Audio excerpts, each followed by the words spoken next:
My Phoenix Suns made a massive move to put them back into the Contenders conversation. We have new trade rumors to discuss, and of course, we got more free agent signings to break down too.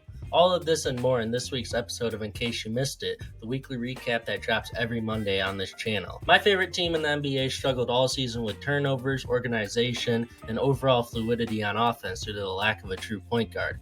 That all changes now, though, as my Suns added the best available free agent this week, Tyus Jones. For basing the best true point guard off assist-to-turnover ratios, Tyus Jones is the best point guard in the NBA. He is one of the best playmakers in the NBA, and being the one to run an offense with Devin Booker, Bradley Beal, and Kevin Durant, his job will be easy, and the Suns' offense will be fixed.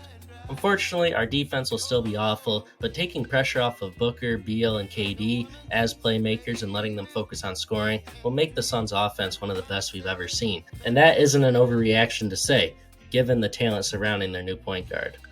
It was announced that the Lakers are actively shopping D'Lo again. For as much as the Lakers have tried to trade him, they certainly lack awareness as nobody wants him, and no matter how much they try to construct a trade around him, there will be no takers. The only place I can see him ending up is back in Brooklyn with a trade headlining Cam Johnson. With the Nets trading Mikal Bridges earlier this offseason, it became clear they were finally embracing a rebuild. Annoyingly, the Nets still have not had the fire sale they were expecting to have, as they still have decently valued players such as Cam Johnson, Dorian Finney-Smith, and Dennis Schroeder on their roster. The thing that irritates me about that is that all three of them have had high interest around the league, and by holding on to them as long as they have, it hinders the outlook for next season. Cam Johnson has generated tons of interest, and many of the teams trying to acquire him are contenders in need of a floor-spacing wing. The Lakers, Magic, and Kings are the three teams with the most interest, but realistically, the Magic are the only team of the three with enough lucrative assets to get the Nets to entertain them. Teams like the Cavs, Pacers, Spurs, Raptors, Warriors, and Rockets are all interested as well. Ultimately, I would predict he ends up in Orlando, while Dorian Finney-Smith makes his way to Cleveland, but with Dennis Schroeder, I think he ultimately stays in Brooklyn until the deadline. Spencer Dinwiddie has landed back in Dallas as a free agent, which is a massive move that deserves more love. Sure, Spencer Dinwiddie has fallen off of a cliff ever since the Kyrie trade went down, but make no mistake, he is the missing piece on the bench for the Mavs. During the playoffs, the Mavs were pitiful when we look at shot creation outside of Luka and Kyrie. The role Dinwiddie will fill is the bench unit role, where he will come in and be an on and off ball shot creator to take pressure off the star duo. We know that this move will work out in the long run, as we have already seen what he can do in a Mavericks uniform. Although we somewhat knew this, Zach LaVine is almost guaranteed to remain on the Bulls next season, as nobody wants to make a move to acquire him from Chicago. Zach LaVine went from an all-star level guard to a player that is derailed by injuries and has a negative value contract, making him undesirable like he once was. If LaVine could play defense or play off the ball, his contract wouldn't be as much of an issue because he would be a fit just about everywhere he'd go. But teams have to question whether he could fit in with their system, but a $40 million experiment, just simply put, is not optimal nor realistic for anyone. Not to mention, we all saw how much better the Bulls looked without him this season, which just makes matters worse for him on the trade market. Hopefully LaVine can play his value back up, but unfortunately he is just on the worst contract in the league right now. Maybe the Knicks should get him. I'm just joking. But speaking of the Knicks, head coach Tom Thibodeau has been extended until the 2027-28 season. Some Knicks fans and other NBA fans are upset, as it is no secret that he can overplay players, leading to injury, but one thing you cannot doubt is the results he has gotten in his time in New York. Although I am not the biggest fan of his, the roster has been constructed perfectly to fit his system and coaching style, and not extending him or possibly getting a new coach would probably take away a little life from the squad. So again, I am not the biggest fan of his, but it was the right move to make. The overplaying concern is real, as injuries defeated the Knicks last season, and it allowed for an inferior Pacers team to take them down. Speaking of the Pacers, they extended Andrew Nembhard. Nembhard had an inconsistent role to start the season, but ended up being the clear two guard the Pacers needed. In the postseason, Nembhard elevated his play, especially when Halliburton went down. Due to that play, this week he earned himself a 3-year, $59 million contract extension with the Pacers.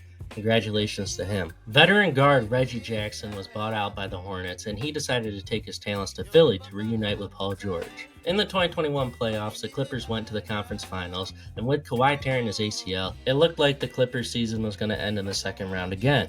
Luckily, Reggie Jackson and Paul George stepped up and ended up taking the Clippers to a 6-game series in the Western Conference Finals.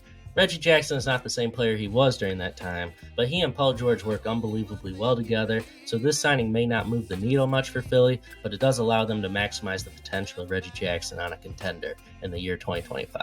Brandon Ingram is due for a massive contract extension soon, but the Pelicans are unwilling to pay it, so they've been looking to trade him. Unfortunately, any team that wants Ingram is unwilling to give him the contract he is seeking, and acquiring him for a rental given the assets they would need to do so is exactly why Ingram will not be traded this offseason. I really wish Ingram would just accept he isn't worth $52 million annually, given his injury history and attitude, but my real wish is that he would comply with the Pelicans. The Pelicans just added DeJounte Murray this offseason, which means they now have a true point guard on the roster. Having a true point guard elevates an offense with Zion, Ingram, and McCollum exponentially. Embracing a role on this team would allow Ingram and the Pelicans to exceed expectations, and Ingram needs to figure out if he wants to go down the Zach LaVine path or a Contenders path. Hopefully it's a Contenders path, because right now, if the Pelicans add a center, they look like a dangerous team in the Western Conference. Draymond Green is retiring.